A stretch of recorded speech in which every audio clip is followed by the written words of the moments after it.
whether the dissolution of monasteries will justify or not, it earned the crown a great deal of money. Now, surely in a sense, not only a great one, use those funds, put the monarchy on sound financial basis. He did. He frittered away that money. I would agree completely. You're absolutely right. I mean, it's very striking. Do we all realise this? What Henry does in the wake of the making himself supreme head of the church, he confiscates the estates of the monasteries and a large part of, also as the reign goes on, of the rest of the wealth of the church. And Thomas Cromwell creates to administer it something called the Court of Augmentations. And if you actually look at what Cromwell intended, it's clear that he intended to do what Sir John Fortescue had wanted to do in the 15th century, which is to create a permanent landed endowment for the crown that would have effectively made Parliament unnecessary. Now, Henry, you are quite right, was a spendthrift. What he does with the money is three things. He spends a third of it on the extraordinary palaces, which serve as the kind of model, again, very much like Louis XIV. He spends a third of it on the furnishing of the palaces, and he spends another third on the vast schemes of fortification, because again, as part of this redefinition of England, England becomes a pariah state, right? Which is why in 1539-40 you embark on this. The first time you conceive of England as a single strategic problem. Henry is immensely interested in mathematics, cartography, fortification, and whatever.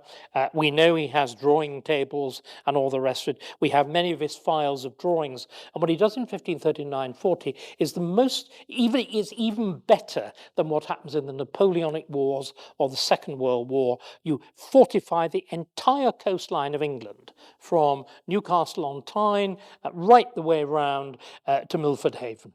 It's totally staggering, and Henry's hands are all over it. Now, you are right that this is squandermania, rather like Augustus or Julius Caesar. They blow it. What I'm arguing for is that with all of that, with all of those defects, Henry is not a king that you can judge by standards of Rishi Sunak. He's highly competent, but he's not a competent king. What he does, and what the consequences of his reigns are these gigantic shifts. A shift to the laity.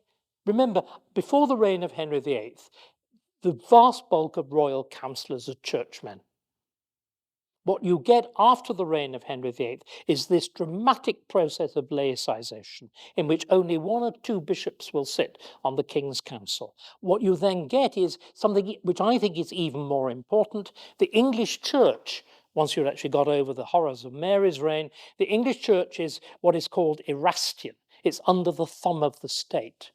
I think that's a jolly good thing.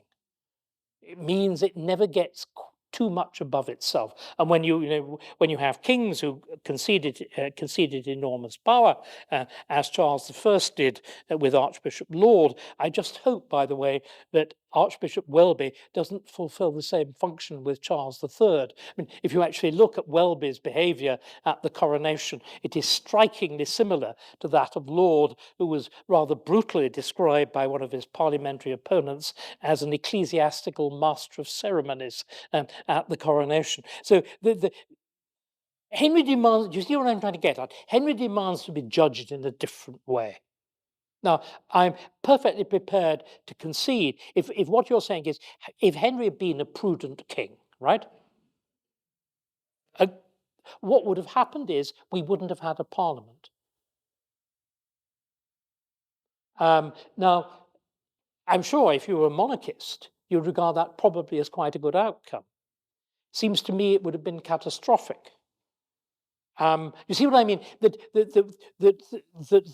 we need a complex language of judgment. What I've been trying to say is by pointing out the invention of English, the sense of the creation of territorial identity. I mean, Shakespeare, the great speeches in the great John of Gaunt speech in Richard II, this sceptred isle and all of this stuff, it reflects directly Henry VIII's propaganda of the 1540s. It's Thomas Beacon. I mean, Shakespeare has only got to see a good phrase to steal it, like any good script writer. You steal, there's no copyright law, you steal it. So is this invention of the idea of England? There is this business again of the dramatic reconstruction of government, the turning of the two centers of government. So you have a sense of two different views of monarchy, one of which is monarchy as the guarantor of legal order. The other is the monarch as the actual directing, shaping will of government. And those two things clash until 1689. And Henry creates that. And so on and so on. Yeah. Yep. So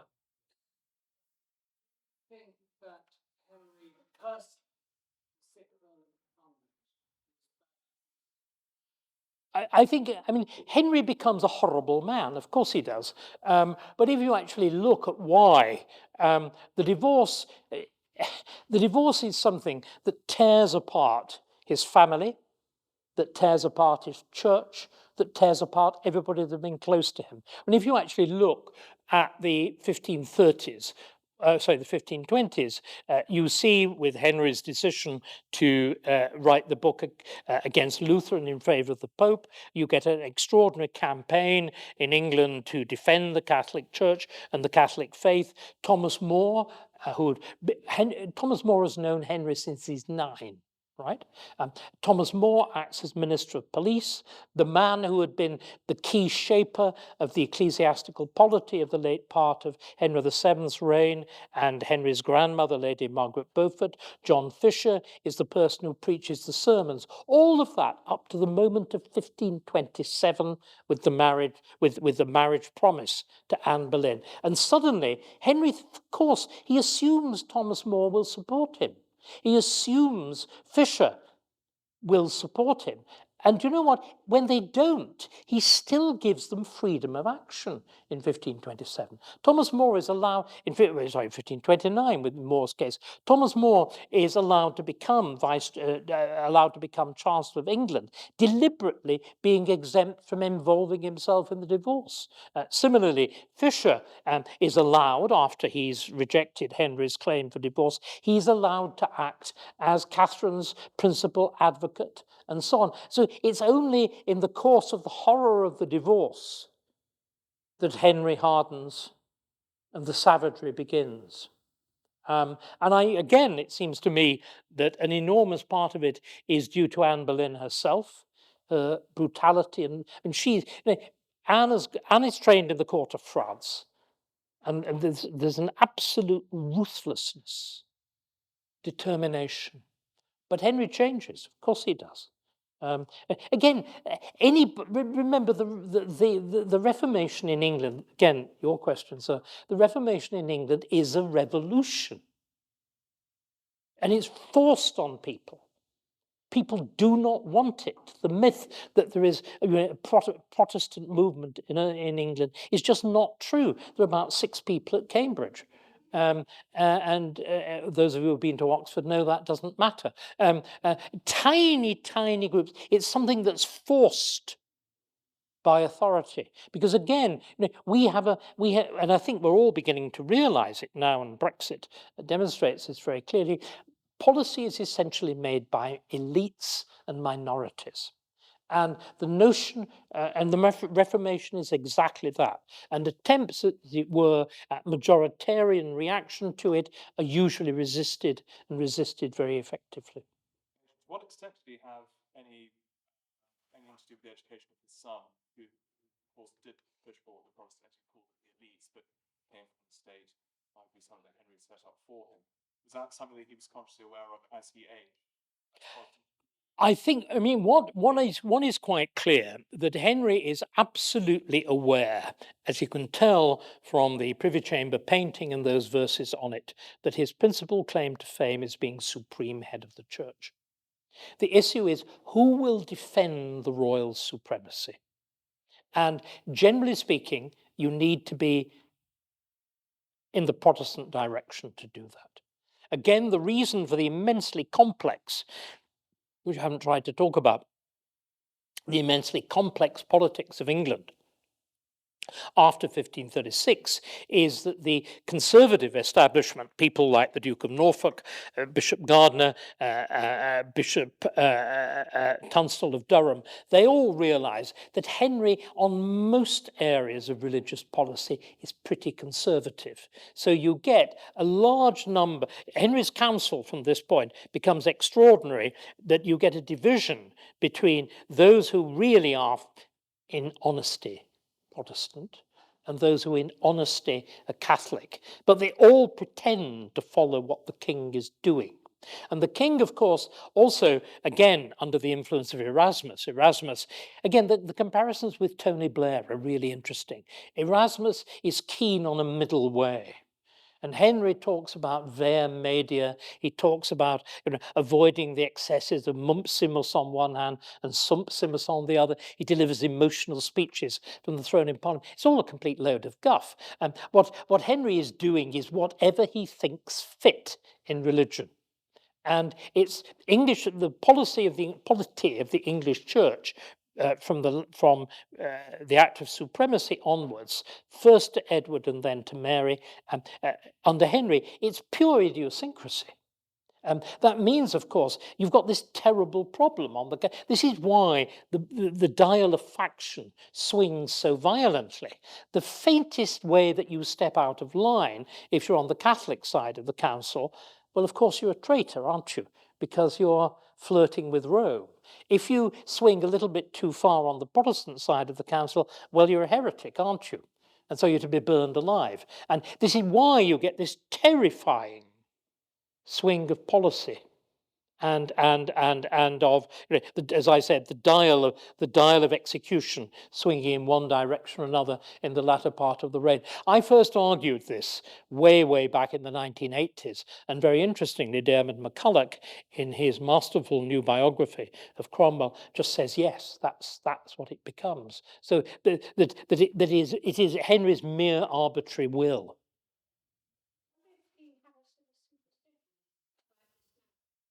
No, I think Henry is very serious about the marriage. I mean, he puts up with her for a very long time. Again, and remember, the women of England behave over the dissolution of Henry's first marriage exactly as the women of England behaved over Charles's behaviour with Diana. That there is this sense of universal revulsion against it, and Anne Boleyn is as unpopular as Camilla was in the 1990s. There's absolutely no doubt. No, I think Henry is at first very serious about it, but Henry. Again, it's this rhetorical business. Henry is good at persuading himself as well as he's good at persuading everybody else. And he persuades himself that he's right.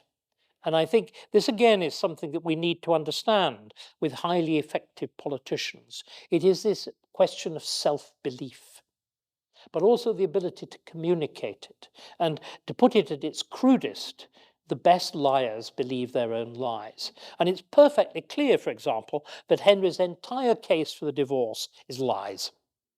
I can prove it absolutely clearly. Henry promises on the 1st of January, 1527, to marry Anne Boleyn. He swears on the oath of a king. We have half of the correspondence between Henry and Anne Boleyn. We've lost all Anne's letters, but we've got all Henry's. And bizarrely, they survive in the Vatican because they were seized as they're the best evidence of Henry's bad faith during the divorce and spirited away to Rome. And what you can see is Henry has promised on the word of a king, aut illic, aut nullibi, either there or nowhere, to marry Anne on the 1st of January, 1527. How do I know the date? Because he thanks her it's written in French. He thanks her for une étrenne. The word étrenne, any of you who's good French, it means one thing, a New Year's Day gift, a gift given on the 1st of January. There's only one 1st of January, it can be 1527. Do you know when the case for the divorce starts? 3 weeks later.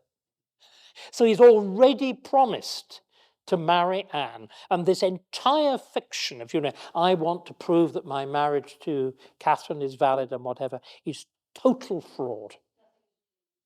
Nothing new at all. Men behave like that. You know that. Every woman in this room knows that. Yes. Got time for one last question. Dinner is Pendant. Present. Sir. Was great from the perspective of European courts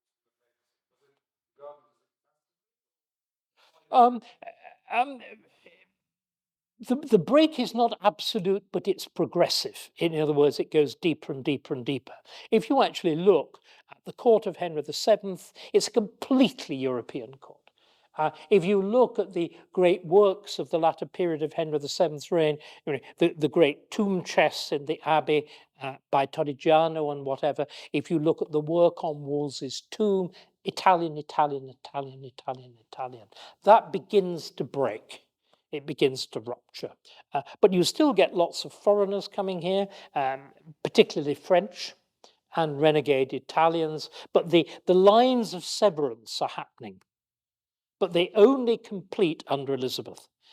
As it were, the provincialization of English culture, which of course produces the glories of Shakespeare. But there is a definite break, as you would expect.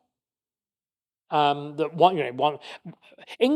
again, we need to understand this. England fundamentally becomes a pariah state with the Reformation.